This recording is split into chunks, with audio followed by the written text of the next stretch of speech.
નમો બુધાય, જય ભીમ।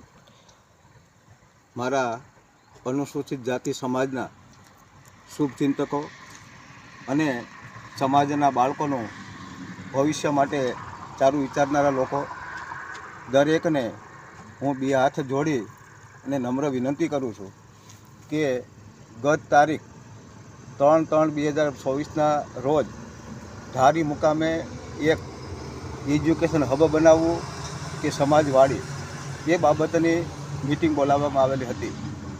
આ મિટિંગમાં અમરેલી જિલ્લાના 11 તાલુકા પ્લસ તો જુનાગઢ જિલ્લાના લોકો, રાજકોટ જિલ્લાના લોકો પ્લસ ભાવનગર જિલ્લાના લોકો, તમામ સમાજના શુભચિંતકો અને આગેવાનોની ઉપસ્થિતિમાં એક નિર્ણય કરવામાં આવ્યો।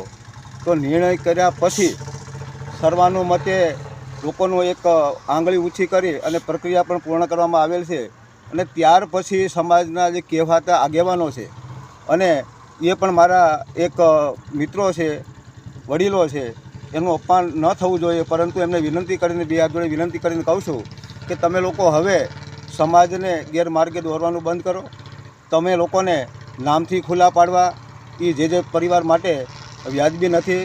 અને જે જોગડિયા સાહેબે આ સમગ્ર સમાજ માટે પોતાની શહીદી વોરી છે, ત્યારે આપણે એને બીજું કશું નહીં પરંતુ એને નડવાનો પ્રયત્ન ના કરીએ અને સમાજના જે ગંભીર બાબત છે અને ગંભીર વિષય ઉપર આપણે ચર્ચા વિચારણા કરીને હબ માટેની જે પ્રયત્ન કરીએ છીએ, તો એ ગંભીર બાબતને ધ્યાનમાં રાખી સમજી અને દરેક લોકોએ સહકારની ભાવનાથી કામ કરવું જોઈએ।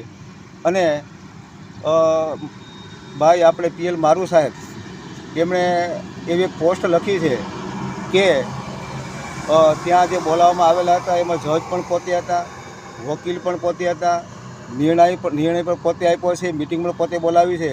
તો મહેરબાન સાહેબને હું એક વિનંતી કરીને કહેવા માગું છું કે સાહેબ, આપે કદાચ હરીફાઈ કરવી હોય અને આપે હોડ કરવી હોય, આપશો નવચેતનભાઈ પરમાર છે, વચનભાઈ સાવડા સાહેબ છે, એ લોકોએ ખરેખર હોડ કરવી હોય અને હરીફાઈ કરવી હોય તો આપણે રાવણભાઈ પરમાર સાહેબે તો એવું કીધું છે કે આ લોકો 51 લાખ રૂપિયા આપે તો 51 લાખ રૂપિયા આપવા માટે હું કટિબદ્ધ છું। એ લોકો જેટલું ફંડિંગ આપે એટલું હું એકલા હાથે ફંડિંગ આપવા માટે તૈયાર છું।